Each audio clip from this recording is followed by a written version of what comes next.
Hi, and welcome to the Momversation Club. I'm Claire Strong. And I'm Christina Struckmeyer. We're two mums just like you, navigating the nitty-grittiness of modern motherhood and taking you along with us as we talk about the topics that no one else talks about. And today we're talking about parenting styles when it comes to discipline, how we navigate disagreements with our partners, ways to get on the same page, and tips that help bridge the gap and keep the peace. Hi, Christina. Hey, Claire. How are you? I am good. I'm actually really kind of excited about today's episode just because I feel like I have a lot of, content to bring to the table. I'm geared up for it. I love it. Well, let's get into it. Well, today we're talking about discipline. And it kind of came about for both of us talking about discipline recently because I had an incident at my house. I had a babysitter that I love, by the way. This, if she's listening, I love you. I still love you. I'll always love you. I will always.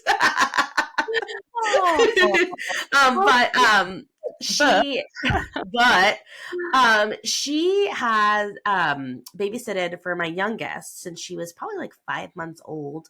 And my youngest is now at an age where she's 2.5. And she is testing boundaries. She is, if you tell her don't cross that line, she looks right at you and crosses it with her foot. And we're having to encounter discipline for the first time and how to navigate that with her. And when I was actually recording an episode, she had an incident where Rennie had done something that required discipline.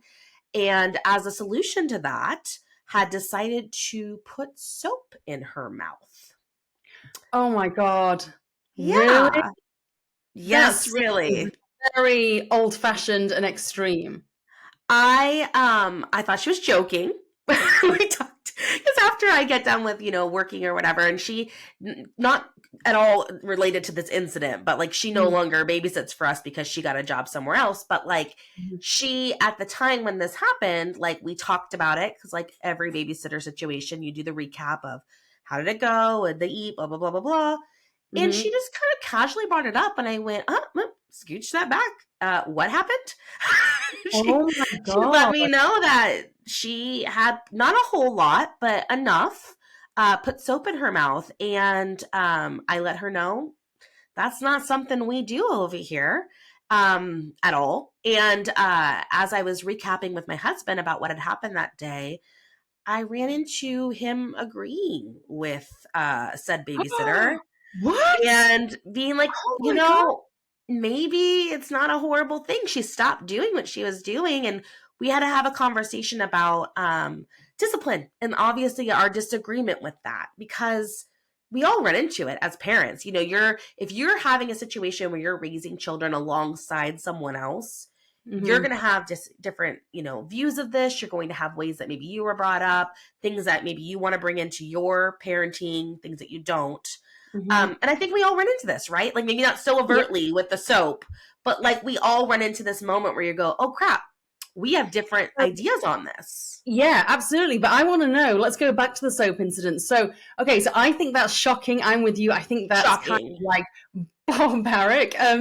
But I'm kind of shocked that your husband thought that was okay. So how did you move on from there? When you heard that he thought that was actually an appropriate way to discipline her, how did you resolve that? Or did you not resolve that?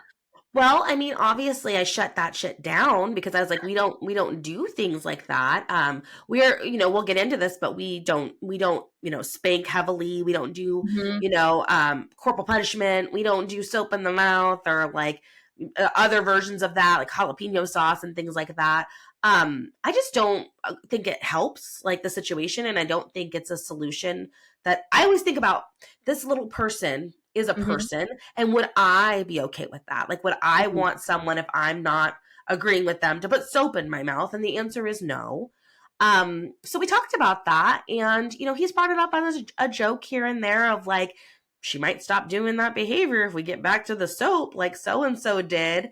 So it's kind of like an ongoing little thing that we bring up here and there. But the reality is I'm very much in the thick of it. Like, we're still Jeez. figuring out how to navigate this because it's our first brush with it for him and Mm, I, versus, mm. I already have a 10-year-old from a previous marriage where I dealt with the toddler years already, and I kind of feel like I know this ground, and let me lay it out for you, sir, like what works and what Mm. doesn't.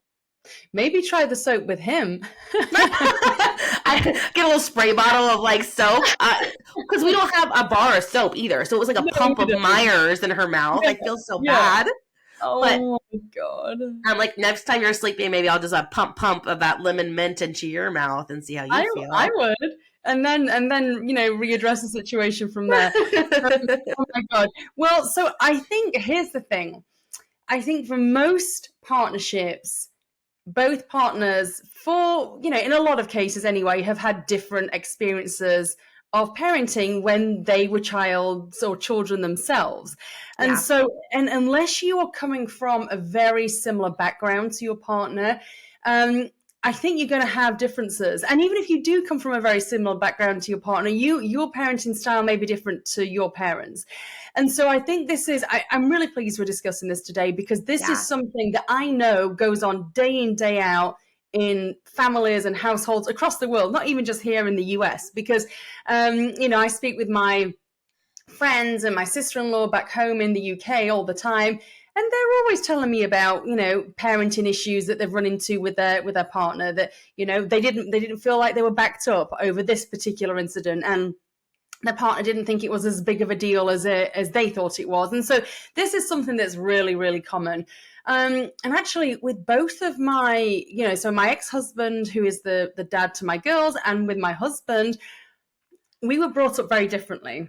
Mm. So my first husband had a very traumatic childhood, and so there wasn't any discipline, or the discipline was, probably pretty extreme when it happened. But for the most part, things that, we would consider off the limits, it would be considered normal behavior in his household. So there was always a massive differing of opinions as it Yeah. related to what was acceptable behavior from the children. I would say that maybe something that, and we're talking about when the girls were little, by the way, because we separated when they were maybe 1 and 3. But during those early years, if there was something that, say, my eldest did that I thought was cheeky or naughty, he would encourage that behavior. For example, he encouraged her. I remember one time when we were living in France, she would have been about 5 at this point. And they were with him, spending some time with him, and he was encouraging her to jump off a parked car. He thought it was funny, and I saw that. I actually came to collect them, and I saw this emotion, and I was absolutely horrified. And like jumping off a car, I mean, the whole thing, obviously it's dangerous, it's disrespectful. I mean, it was his car, but regardless, the whole thing was ridiculous to me. And so he was the culprit, not my daughter, because he'd instigated it. But that to me was just obviously outrageous behavior. But he thought that was funny, and he'd tell me stories of his childhood where things that my mum and dad would have been horrified over, his mum actively encouraged and thought it was funny. And actually, that was one of the reasons, without getting into too much personal detail, why I didn't want to stay in that relationship and have my girls exposed to that, because there were too many like major discrepancies for me. And I won't get into it, but it also related to drugs as well later down the line. And so that was a big no for me, and I didn't want my girls exposed to that. So fast forward to my husband, who is stepdad to the girls, and he didn't have any children before meeting me. So, parenthood is, when I say new to him, we've been living together for about 7 years. So he's about 7 years into it. But he had a very different upbringing to me. And, he's actually had to adapt to my parenting style because, well, we have girls, and I do think that in some ways girls need to be parented different to boys. He was just the only child in the house, and there aren't any girls in his family, basically. So all of his cousins were boys. his mom and dad had a very zero tolerance approach to everything, and they kind of, they kind of still do. And so while he credits his mom and dad's zero tolerance approach with his like future life successors, I don't want to repeat that type of parenting style with my girls.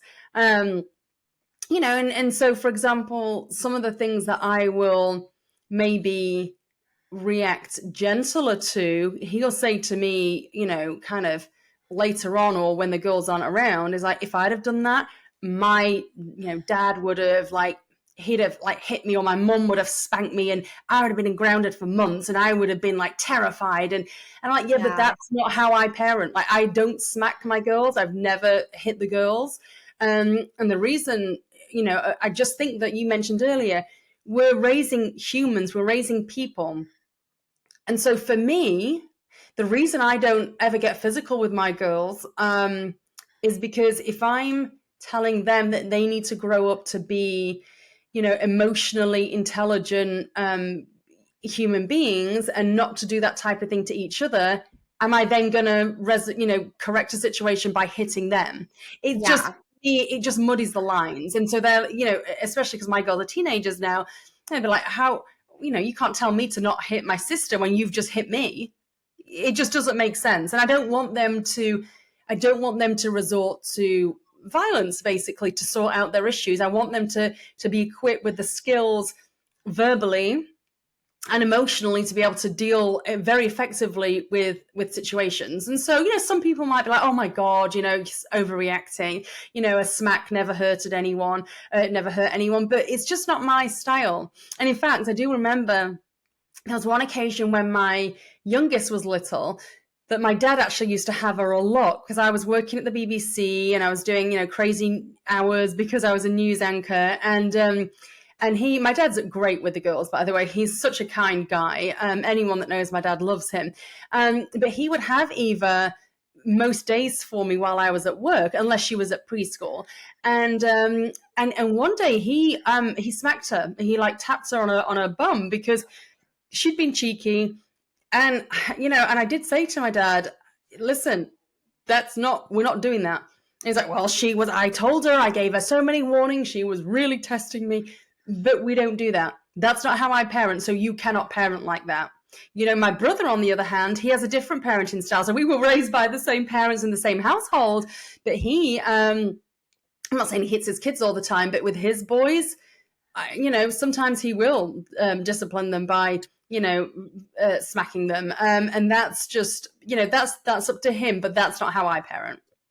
I think I love that you brought up a couple of things, and just that story is there's a difference between parenting with someone in the home that you're co-partnering with in life, and then parenting with like an ex who has the kids, and then, you aren't really in that household with them. And so that's kind of a struggle. But then there's also the other piece of you talking about your dad, where it's like the generational differences. And I don't know about you, Claire, but when I bring up parenting differences to my mom or, other people who were around me when I was younger, they almost take offense to it. Like, I'm accusing them of being bad parents. And I've always of the philosophy of like, know better, do better. Like, you had the tools you had when you were younger, and maybe you didn't have the tools we have to know better. I have to imagine that if my mother had resources and access to help and all the things that I have, she would make different choices. And so I don't like to offend them by saying I do things differently. But I noticed that the older generation take offense to that. I don't know. There's there's kind of conversation about like these gentle parents, these, soft kids that we're raising. And it's like, maybe in some cases, like a little bit too permissive, but also we're just really aware of like the consequences of some of those actions and how they can show up. And I don't know that was a case back then, because like we've discussed in the show, back in the day, we didn't have Dr. Google. We had your mom. And if your mom hit you, you would repeat that same pattern. Well, here's the other thing. I'd like to think that, us parents now, like you say, we have more resources at our disposal. But also, if you think back to, and even I've had this conversation with my dad, and he would admit this, and even my husband thinks the same as it relates to his parents. At the point when you are hitting your child, or, back in the day, maybe the dad would get a belt and, whack the kid with a belt, something ridiculous. You've lost control. You're not in control. You've basically been hijacked emotionally. And so that is like exposing your shortcomings from an emotionally intelligent point of view. You see, I think that's the difference, because we do have, I'd like to think that we're more emotionally aware, at least, than perhaps our parents were back in the day. Because, at the point where you are smacking your kid, you have lost control of yourself and the situation. That is why and honestly, listen, there are times when the girls have pushed my buttons so bad, I have to remove myself from the room, especially when they were younger, because I was like, you cheeky so-and-so, I just want to you right now. But I would remove myself from the situation, because that would have been the next logical step. You've been so naughty, you've done this, right, here you go, smack. Which is what would have happened to me, not very often, but that's how my parents, especially my dad, would have reacted if after 3 or 4 times, or whatever the situation was, I wasn't listening or doing as I was told. So yeah, I think that's my perception of it anyway. That I just don't think people back in the day were as emotionally aware, because they didn't have the resources that we do. They didn't have basically the internet and social media to educate them, or to kind of like point out alternatives. Well, and I think also it's natural. Like, if you aren't emotionally regulated, your frustration, if you've been someone who's been raised by someone who spanks, is to spank. It's like my frustration's coming out at you. Mm-hmm. And you and I both agree, it sounds like, that when you're in that space, like, what does that teach our kids? What is it? We're looking at the long game. And so, yeah, these are some big issues. And I know that I am parenting alongside a lot of first-time moms who have young kids who are in the same stage as me, of where, before 2, I feel like you don't really have that. Like, you got a baby, and they don't, they're babies. And then you've got like a 1-year-old, so you're redirecting. There's not a lot of but then they discover that they're their own person, and all of a sudden it's off to the races. And that's where, as spouses or partners, you might come and go, oh, we don't match in this space. Like, one of you guys maybe is a spanker because they were spanked and they believe that that's what they need to do. And maybe someone's a gentle parent. Also, our kids, I don't know if yours did this or do this, but they're different with me versus my spouse. My kids have a preferred parent, and it's me. I am the one they go to when they're upset or needing a hold. They do that naturally. Yeah, my girls do too. And I've heard that, it navigates, and it's part of their development, as like they have to have like one preferred parent at a time. But like, my toddler knows how to push my husband's every button. Like, and she is much more loud and flamboyant about her anger than she is with me. And maybe I think this might be a big piece, and this is something he and I disagree about, but I think it's my response to that anger. I'm sure. When I'm with her all day, every day, my parenting style is to not react. To a point. Like, obviously, if you're hitting and kicking and you're in an area with other children, like, we aren't going to hurt other people with our body. Yeah. But I'm not big on yelling at them. I'm not big on escalating it.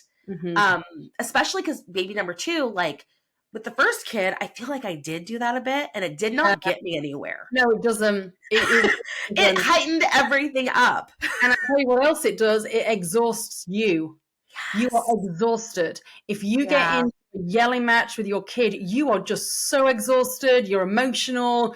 And then, the whole regret comes in. You feel terrible afterwards. And it doesn't get you anywhere. You're absolutely right. I mean, and I have been, oh God, yeah, that's my flaw. I'm hoping I'm better at it now. But sometimes I've just literally, it tends to be in the car when they've either done something, or I've picked them up from somewhere, or something's gone down, and I I can literally scream. Honestly, I'm kind of embarrassed about it, but I let them have it sometimes. I haven't done it for a while. I think I'm getting a lot better at that. And I think, well, I'm saying that maybe it's because I've not been tested lately. I'm touching wood here that I am better at that now. No, it just doesn't, at the point where you're screaming. And here's the other thing, if you're trying to discipline one kid and you're losing your temper with them, and you have another child that's present, that's kind of traumatic for the other child who actually hasn't done anything wrong.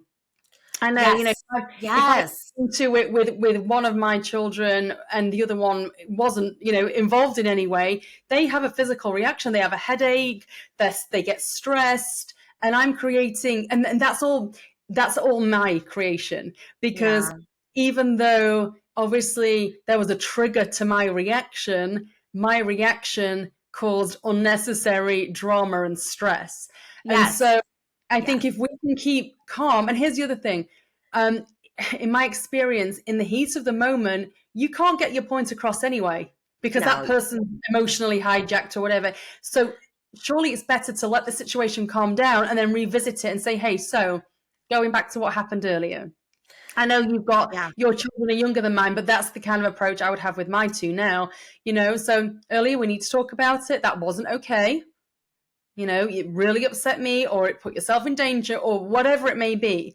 But have a calm conversation with them when you're calm and they're calm, because you can't get anywhere. I just think at the time it feels good to react. You're almost compelled to react because you think you've got to, because you're the mom and you've got to discipline. You're the parent. You can't let them get away with the behavior in the moment. But unless it's, like you say, it's putting other people in physical danger, I think having a calm and measured reaction is actually by far the better outcome in the long run. Yeah, I agree.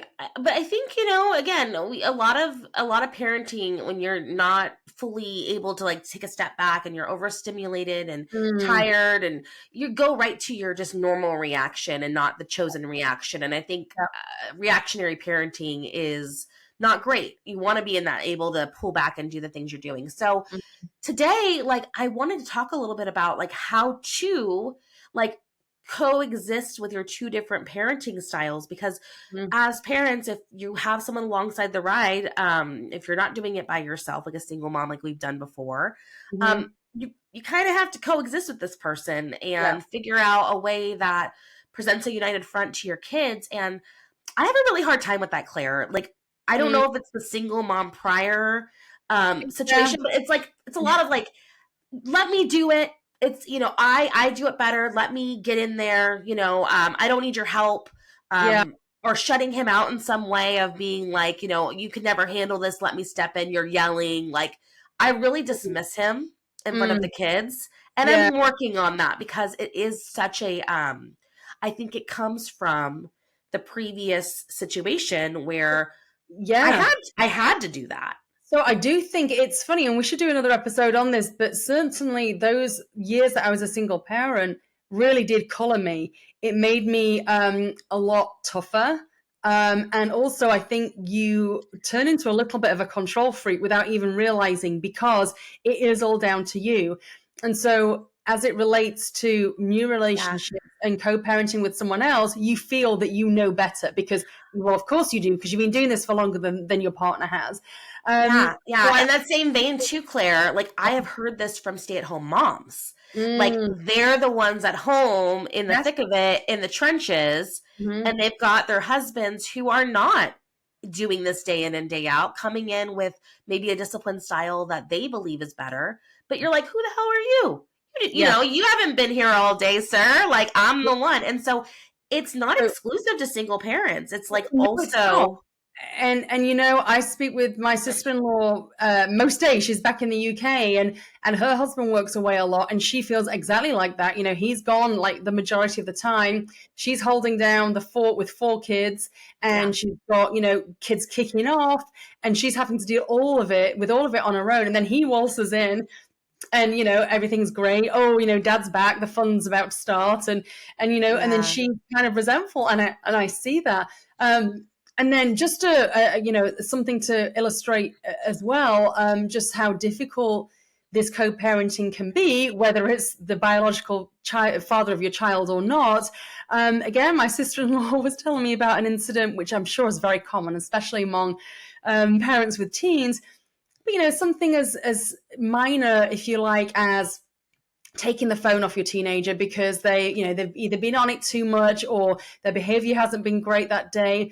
And so she'd taken this device off her daughter, and then the next second she turns around, she's got it back because her husband had given it her back. And so totally undermining, her attempt at discipline. So that type of thing, especially with teenagers, would send you through the roof as a mom, I'm sure. Yeah, it's a lot of like, oh, mom maybe overreacted, and you kind of get on opposite sides. So I did some research because I'm in the thick of it. I don't know all the answers, but I imagine someone does. And I came across this article from this company called Positive Parenting Solutions. They do like courses for people to get on the same page. So I might be like scooping that up soon. Yeah, I'm gonna have a look at it. But they offer some tips, and I'll link this in our show notes. But one of the first things they say is it's not this thing where it's like my way is better than yours. Like you're trying to integrate together maybe the best parts of both of your styles. And so they talk about when you first do that to have a conversation with your spouse, like not in front of the kids, obviously, about why, like what are the underlying reasons why you may disagree about something, and have like a really collaborative conversation. For instance, something that comes up a lot with marriages and partnerships is like, well, my parents did blank and I turned out just fine. Or like you were talking about with Kyle, where it's like, if I would have, done that back when I was younger, having a conversation about that, like how did that make you feel back then? Do you think it taught you this? What about it? And for me on my side, when I have those kinds of conversations with my husband, it's a lot of I've done this before with the first one, and here's how that turned out. Like here's a choose your own adventure situation. And here's how that went down over here. And road B. And so we have but I get very self-righteous in those conversations. So I think this tip of like having an open discussion of like, why do you think that's a good move? And not in a judgmental way, but of an exploring, like really being curious about it. I think that's key because it can become very personal, and as if it's a personal attack on the other person, and then maybe a personal attack on their parents or their environment. And so I think that's great. I want to offer a little bit of hope actually, but before I do, have you got any more tips? Because I have so many tips, Claire. I have like this whole thing. Yeah. But I do want to offer. I want to hear your wisdom. Like let's bring it on. So there was an incident just last weekend, and this is actually progress for my husband and I. So we basically had a situation where one of the girls was not I don't think she meant to complain, but it came across as she was kind of comparing, what we're able to do holiday and vacation wise to her friend. Now, her friend's in a very different situation to us. She's an only child. I think there's a lot of spare money to do nice things with. Sure. And that's not our situation. So I cannot give her the same experiences as her best friend. And so Kyle overheard it, and then that gets his back up, as we like to say in England. That kind of like riled him, because then he goes to the feeling of, oh, I'm not doing enough. I'm working so hard, but I'm feeling very unappreciated here. And so what I did was I spoke to my daughter, and I said in front of him, actually, I said, I'm just listening to what you've said. And, I'm just letting you know how it's coming across. That's coming across to us as we're not good enough and we're not doing enough. And, and she apologized and said that's not kind of what she meant. And I know deep down that isn't what she meant, but she's a teenager. So, she sometimes doesn't have control of her words. But then my husband, about 10 minutes later, said, by the way, thank you for backing me up back then. That was great. Yeah. No problem. I mean, that actually, I was listening to the situation, and I knew how that was going to come across to my husband. I knew that would rile him up, and he didn't react during the moment, but I stepped in regardless to just kind of, set the record straight as to, that type of language is making us feel this way. And so he was really appreciative. So that was good. That was a bit of a breakthrough for us, actually. Well, that's the thing is like you're on the same team. And we do this a lot with marriage where it's like it's not you and I versus each other. It's like we're in this together. And I think that by doing it, any hard conversations where you disagree, this parenting solutions say to do that away from the children. That way you present this like united front where you're on each other's, situation like you just did, where you're like, I am vouching for us as a team, as a united front. I think where we get into trouble is when we start scorekeeping. And I'm so guilty of this. Oh, scorekeeping, yeah. It breeds resentment, like tit for tat. I did this, so you do that. And, a lot of it gets very like tense when you start scorekeeping. And it's like, if the overall goal is to make sure you're raising happy, healthy children that are respectful and kind, what's the point in the scorekeeping? As long as, you can have those private conversations of like, hey, I'm feeling like I am, making these, boundaries for the kids. And I'd like you to jump in and maybe make a few too. But though, again, like you just want to avoid like scorekeeping, good cop versus bad cop. Like you said earlier, like the friend who had the phone situation of like, oh, mom doesn't know. Let me just give you the phone on the side. That's not, because kids are looking for any sort of break in the fence. That's my view on the situation, is that your kids, when they're having a tantrum, they're looking to see how you react. They're, and as they get older, they're looking to see where are the holes in the fence that I can get through to do things that I'm not allowed to do, or, maybe could get in trouble for. Like, where's the loophole? Like, oh, if I ask dad first, he's going to say no. So let me ask mom first, and then I'll get, all those little tricks. And, kids are very, very, very clever as well. They are. They're so smart. They're very smart, and they know, which parent to hit up depending what the situation is. Oh, I'll go to mom for this, or I'll go to dad for that. Yeah. One of the things they said on this website is to look at it long-term when it comes to discipline, maybe thinking of 3 to 4 words that you want to describe for your children as they're adults. So things like compassion, work ethic, thoughtfulness, respect, motivation, resilience. What are the 3 or 4 things that you hope will describe your children in the future? And then lead all of your parenting decisions when it comes to discipline to those characteristics. So if you're trying to build, a resilient child, they need to face some hardship. They need to have some situations where maybe they're picking the best of 2 situations that aren't like exactly what they want. Maybe your thing is about, for us, it's kindness. Big part of my household is kindness. And so if I'm swatting you constantly because you're being naughty, how is that teaching you to be kind to others? And I guess also if we're talking bad to our partner in front of the kids and we're being snarky, how is that teaching kindness too? Absolutely. And we're not going to be perfect. And so one of the things they also said is that when you and your partner are doing something and maybe the partner does something you disagree with, not to call it out right then, but to have some sort of code word that indicates, hey, I don't agree with this, but we'll talk about this later.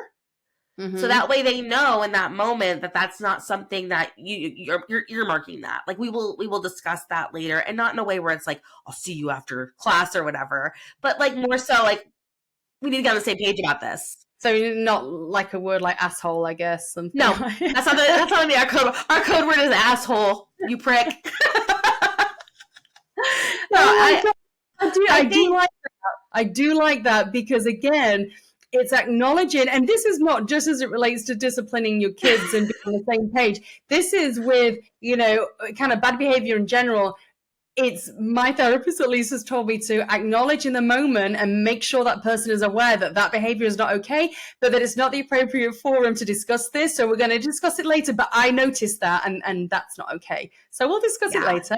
Yeah. Yeah. And obviously within limits, like if there's something dangerous going on, you obviously need to intervene, but like sometimes it's just, hey, you were kind of yelling at them, or you went a little harsh on Mhm, so and so today, and I want to talk mhm, about that and kind of where you're coming mhm. from, and having those discussions away from that child, and Yeah. having it in front, because you can always come back and soften it, Mhm, together. Like if you were too mhm, harsh, you together can come mhm, back and say, hey, we might have jumped the gun on this mhm, punishment, and we need to talk about what happened in full mhm. together now again. Just because you did something one day doesn't mean you can't change it the next day. Yeah, yeah, that's a good point as well. But yeah, over here, we lead with kindness. For me, it's a lot of just like, I don't want my children to feel like they're not safe with their emotions around me. Mm, I feel like as a kid, because of the way I grew up, because I've shared on here before, there was a mhm, lot of like emotional manipulation. There was a lot of physical abuse in my childhood. I never really felt safe enough to share the way I was feeling with my family. mhm, And so that led to some really weird coping mechanisms for myself. And it mm. also led to holding on to a lot of anger, which came out later. And I had to deal with that in therapy. Yeah, well, what type of just I know this isn't the whole emphasis of today's show, but I'm just interested. What type of coping mechanisms did you develop because of that? Because you weren't allowed to express emotion in front of them. I feel like I learned to not trust people. Mm, And it really like hindered my relationships with people. It kind of bred a I'm on my own type situation for myself. Nobody's gonna understand me, no one's gonna fully know me. It led to a lot of like just independence. And that was for me, and my reaction, because of who I was as a person. I think for people in my family, like my siblings, it led to much harsher consequences because of that. They took that interpretation as like their worthiness as a person, was getting damaged during each of those times. And I think my resilience, just who I am as a person, protected me from that. And instead, I got this other pile of stuff that I dealt with. We all come out of childhood a little scathed, but like, there's things we mhm, can do as parents. And I want my children to feel like if they're angry, they can come to me. If they're sad, mm, they can come to me. That I also get sad, but it doesn't mean that they have to be holding that feeling for me. We can be sad mm, together. Um, mhm, I work really hard. And so I'm not going to undo that progress when my toddler throws herself across the room because I didn't give her an extra graham cracker, by like yelling and screaming at her for being mad.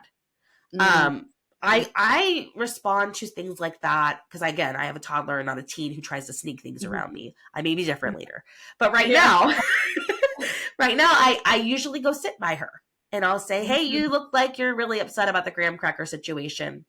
I already mm, gave you 4, and it's not snack time anymore. So if you're really hungry, we're gonna eat in about an hour, mhm, and we'll eat then. Do you want me to hug you? Do you want some space? Like I'll sit down with her, and mm. 9 times out of 10, she wants a hug. Like Oh. she will stop crying, and I'll just, and sometimes if she doesn't want to talk, like sometimes I get really upset where like any words is going to be too much for them. I'll Mhm, just sit beside her and mm, tell her, I know you're feeling really upset right now. I'm here when you're ready.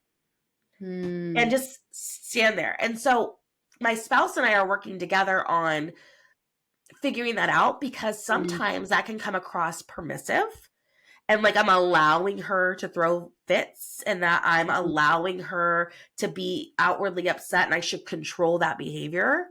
mhm, And my spouse sometimes feels like, I say spouse, Alex, my husband, he mhm, yells. Like he, stop mm, that, quit throwing a fit, get up, like, mhm, you're making a mess. Like he mm, responds, and then she screams and gets louder. mm. And so it's hard because he's looking at my stuff and he's going, she's not doing anything. But I'm like, no, I'm doing a lot, actually. This is actually me being very intentional doing this. Of course, I want to scream, quit it. It's just a graham cracker. You're being dramatic. But Yeah. like, instead, I'm doing this. And so I think a lot of these tips could come to our household of just like understanding what I'm doing and what he wants to do, and kind of why he feels that that's ineffective, and what we can do to kind of get on the same page.